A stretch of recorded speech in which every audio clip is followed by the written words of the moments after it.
Hello, everyone, and welcome to Walking Through the Bible. What do people do when they hear bad news? They usually become sad and maybe even cry. The worse the news, the more the grief and the harder the tears. When someone close to us dies, a parent, spouse, or a child, the grief can sometimes be overwhelming. Along with grief, mourners usually dress differently to show that they're in mourning. In Persia, Haman had just got the king to sign the death warrant for all the Jewish people in the empire. What do you suppose the reaction of the Jews would be when they found that out? Let's find out. So if you have a Bible with you, turn to the book of Esther, to Esther chapter 4. We're going to be reading from verses 1 to 9. If you don't have a Bible, don't worry, just follow along with us on the screen. The version that we'll be reading from is the New King James Version. So, Esther chapter 4, beginning at verse 1. When Mordecai learned all that had happened, he tore his clothes and put on sackcloth and ashes and went out into the midst of the city. He cried out with a loud and bitter cry. He went as far as the front of the king's gate, for no one might enter the king's gate clothed with sackcloth.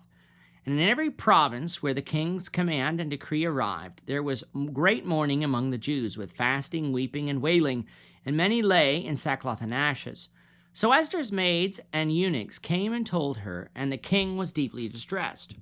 Then she sent garments to clothe Mordecai and take his sackcloth away from him, but he would not accept them. So Esther called Hathach, one of the king's eunuchs, whom he had appointed to attend her, and she gave him command concerning Mordecai to learn what and why this was. So Hathach went out to Mordecai in the city square that was in front of the king's gate. And Mordecai told him all that had happened to him and the sum of money that Haman had promised to pay in the king's treasury to destroy the Jews.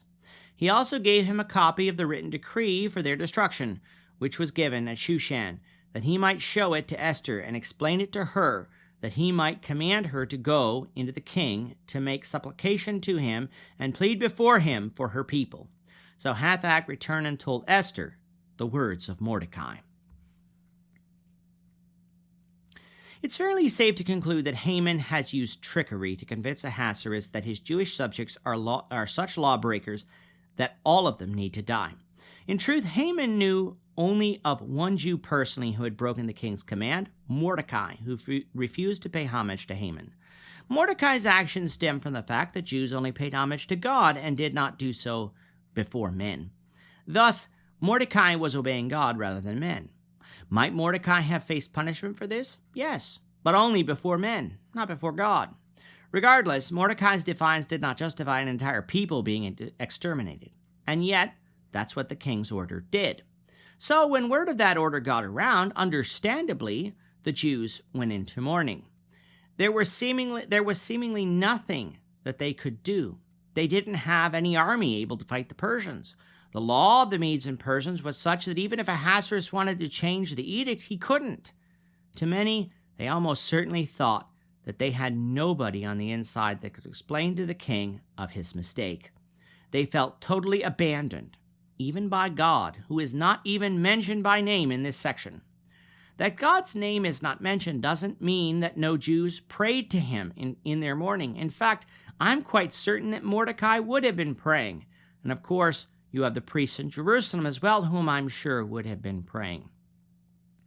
Dressing in sackcloth and ashes, weeping and wailing out loud, along with fasting, are, yes, things that non-religious people can do, but all of these things are often associated with pleading with God for deliverance. So while it might be said that there were quite a few Jews who did not pray to God, it would be a gross misunderstanding of the text to say that there were no Jews who did. Mordecai, though, was often seen at the king's gate, something that he could not do if he was dressed in sackcloth and ashes. So instead, he went as close to the king's gate as he could without crossing over the boundary that was forbidden. His wailing, though, did catch the attention of Esther's maids and eunuchs, who obviously knew Mordecai, since Mordecai often inquired about Esther. When word came from them to Esther, Esther obviously didn't know why Mordecai was so distraught, for she sent one of the king's eunuchs to him to give him some new clothes that he could change into. It shouldn't strike us as shocking that Esther did not know what Ahasuerus had done, for kings of that time often didn't consult with or even inform their wives about matters of state. And it also is likely that Esther thought that whatever Mordecai was sad about was something relatively minor, which is why she did what she did. However, this was not something minor. Mordecai relayed to the eunuch all about what Haman had done and the money that Haman had promised to the king's treasury in order for the Jews to be destroyed. As proof, he gave the eunuch a copy of the king's decree and told the eunuch to tell Esther about everything that was told to him.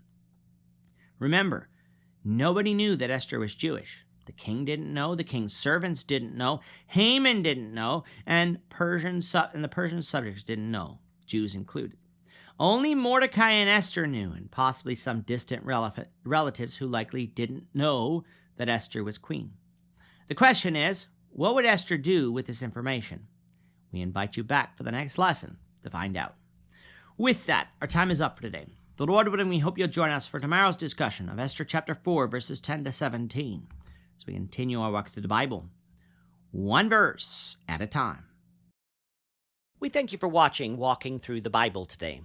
If you have any questions or comments, you can leave them below. But if you like this video, we ask that you consider subscribing to our channel so you won't miss out on other videos in our series, as well as share this video among your friends so that the saving message of Jesus Christ can go out to the whole world.